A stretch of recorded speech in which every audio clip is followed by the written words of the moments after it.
Olá, queridos, paz do Senhor Jesus, que alegria estar de volta aqui no canal AD Prudente Oficial, onde temos o privilégio de semanalmente acolher você, querido irmão e irmã, que participa da nossa Escola Bíblica Dominical, esse ambiente formador que há anos consegue maturar a nossa fé enquanto cristãos. Nós somos a Igreja Evangélica Assembleia de Deus, Ministério do Belém, campo de Presidente Prudente, oeste do estado de São Paulo, a igreja presidida pelo pastor Samuel Padilha de Siqueira, e eu quero, em seu nome, cumprimentá-los com a paz do Senhor Jesus. Se você ainda não é inscrito no canal, se inscreva, curta, compartilhe, ative o sininho das notificações, a fim de que você seja avisado a cada vídeo novo que adentrar aqui nessa plataforma. Hoje nós vamos estudar a lição de número 8, uma igreja que enfrenta os seus problemas. E o textuário dela está em Atos capítulo 6, verso 3, que diz: Escolhei, pois, irmãos dentre vós, 7 varões de boa reputação, cheios do Espírito Santo e de sabedoria, aos quais constituamos sobre este importante negócio.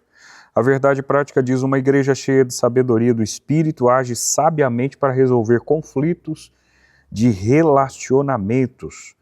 A leitura bíblica em classe está em Atos capítulo 6, versículos 1 a 7. Mas para tecer considerações introdutórias e também dialogar o primeiro assunto falando sobre a identificação dos conflitos, eu convido para esse ambiente nobre companheiro pastor Fernando Rodrigues. Veja que neste tópico nós temos o conflito de natureza cultural.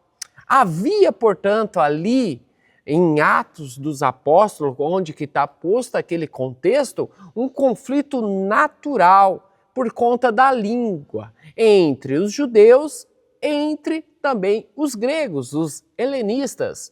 Então, essa matriz cultural, e principalmente nós que somos estudiosos da Bíblia, sabemos que a carga cultural que os gregos e que os judeus traziam eram enormes e muitas vezes elas entravam em conflito.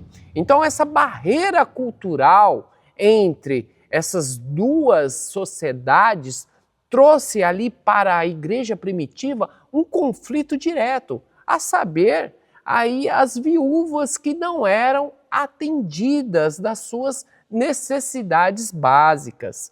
Então isso fez com que os crentes ali da primeira igreja entrasse em conflito, e disso fez com que os apóstolos respondessem de forma proativa, resolvendo esse conflito com a resposta, dando à igreja diáconos, ou seja, buscando, na verdade, a solução de um problema. Ali nós temos que esse conflito de natureza cultural desencadeou outro conflito que foi o de natureza social, do convívio. As viúvas que eram ali, as viúvas gregas, aqueles que estavam mais pobres, não eram atendidas, ou seja, eram desprezadas pelo ministério, que está lá em Atos do Apóstolo, capítulo 6, versículo 1, no finalzinho desse versículo, no item B, fica evidente aqui a natureza social de um problema, né? As viúvas de fala grega, elas estavam sendo negligenciadas pela distribuição diária do pão. Ou seja, a igreja ela não está inerte tanto aos conflitos culturais e muito menos aos conflitos sociais. Na verdade, a igreja é colocada neste mundo para ser aquilo que é a plataforma de Deus, ou seja, ser aquilo que é a embaixada do próprio Senhor na terra, ajudando aqueles que são os necessitados, os órfãos, as viúvas, na assistência social, naquele que está enfermo. Ou seja, eu como cristão, eu devo ter uma postura de estender a mão e ter a empatia de ajudar aquele que necessita de ajuda, principalmente nas suas necessidades básicas. Veja, meus queridos, a igreja primitiva enfrentou seus desafios externos mas principalmente internos, que exigiram sabedoria para que eles mantessem essa unidade. Clamamos a Deus para que Ele nos dê essa união. Ó, quão bom e quão suave é que os irmãos vivam em união. É ali que o Senhor acrescenta e acompanha a bênção. Pois bem, queridos, eu estou de volta para então, com vocês, é claro, tecer considerações do tópico 2, a delegação, olha, quase um trava-línguas, né? Delegação de tarefas. O primeiro tema dentro do tópico 2 é falar sobre o ministério da oração e da palavra. Vejamos, dentre esses argumentos propostos pelo pastor José Gonçalves, que tanto um quanto o outro ministério é preponderante dentro da igreja. Nesse aspecto, tanto a parte social quanto a devocional e evangelística fazem parte de uma única missão eclesiástica, não é?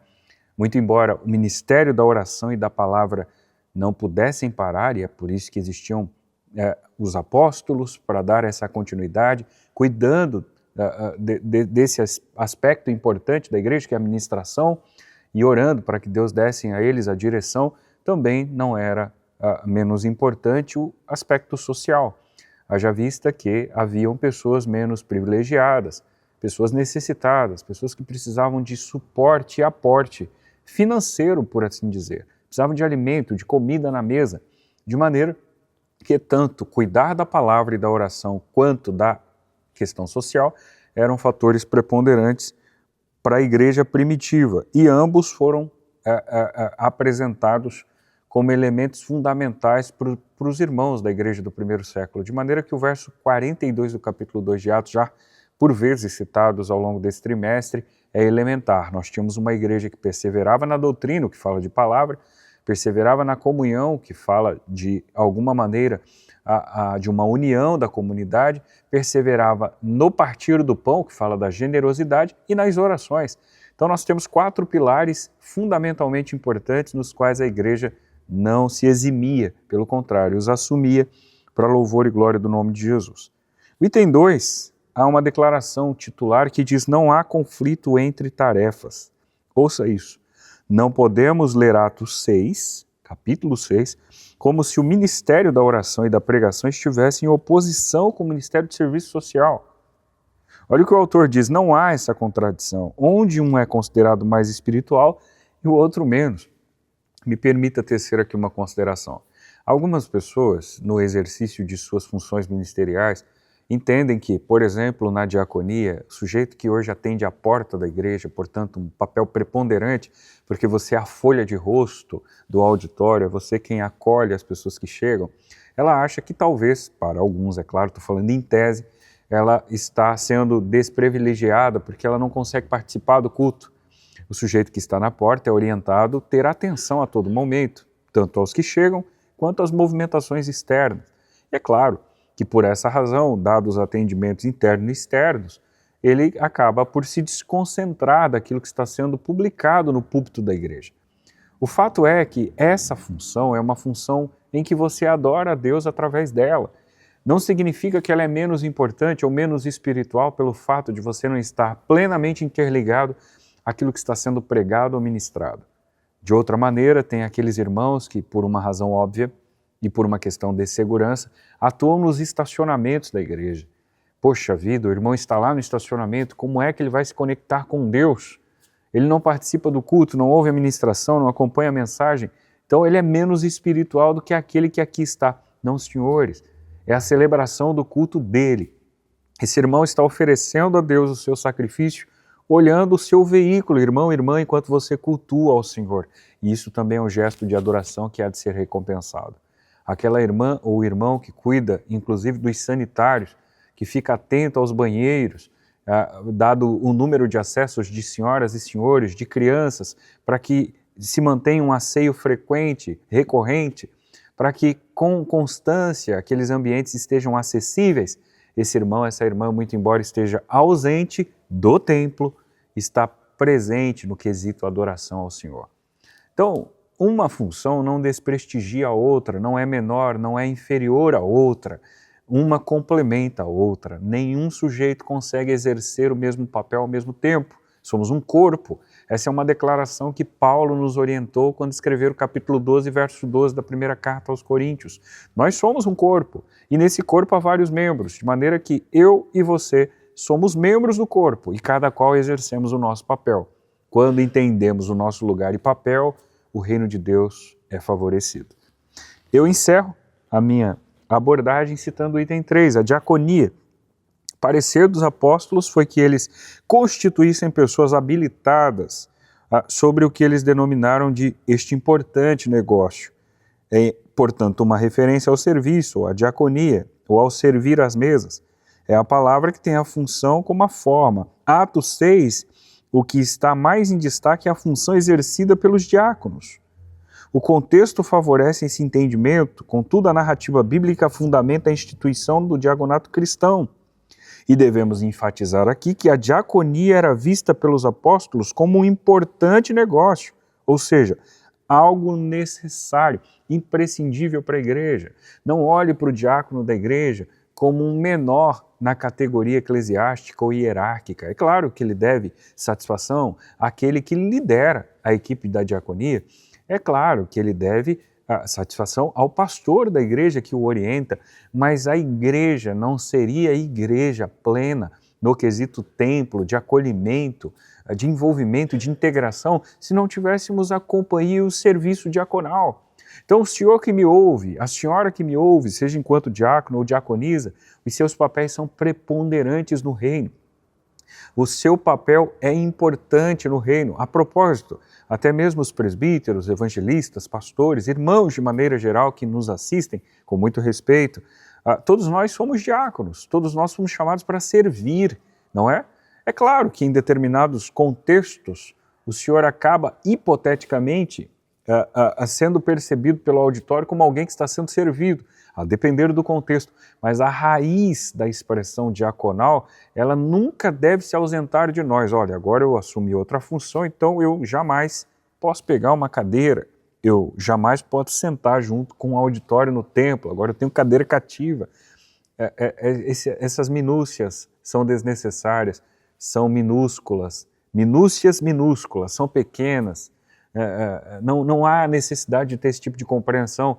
Haja vista que a cruz nos nivela e nós sempre devemos manter o Espírito de Cristo, que foi aquele que serviu por excelência. Bom, nosso tópico 3, né, seguindo os princípios cristãos, ressalta que existiam e existem na igreja contemporânea pilares que são princípios, ou seja, indicadores constituídos da estrutura da igreja.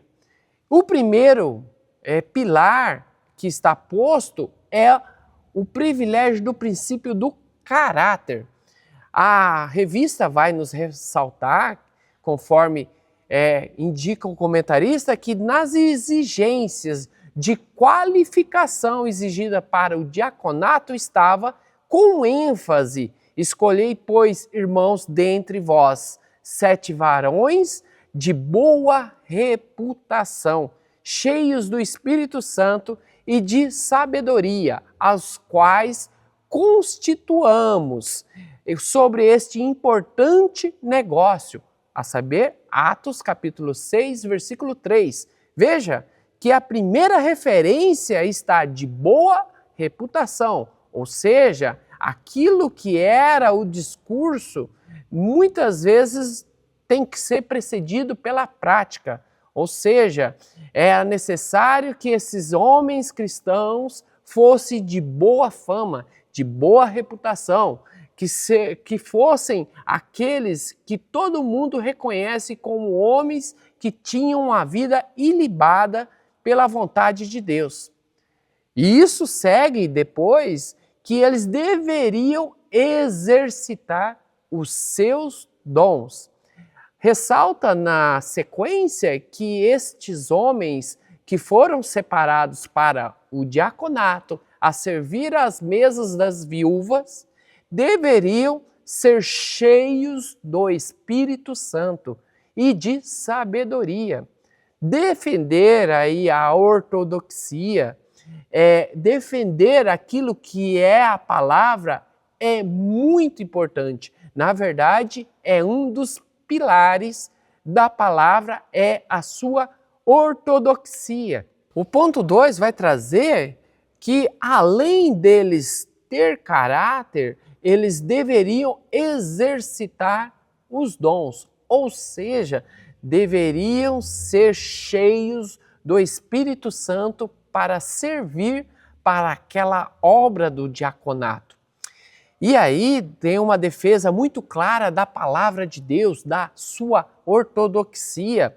Era necessário que essas pessoas, esses diáconos, aqueles que foram escolhidos, fossem cheios do Espírito Santo, para que eles pudessem fazer de forma completa a obra que o Senhor tinha colocado em suas mãos e também tivessem sabedoria, não qualquer sabedoria, a sabedoria capacitativa, que é aquela que vem de Deus, a sabedoria de Deus. Veja, meus queridos, que a escolha dos diáconos, ela seguiu critérios estritamente espirituais, destacando o caráter, o compromisso cristão pelo Espírito Santo de Deus e o seu fervor espiritual. Foi um prazer poder estar com você esses minutos compartilhando da palavra de Deus. E eu encerro com 2 declarações do autor. A primeira, nós aprendemos nessa lição a importância do serviço cristão.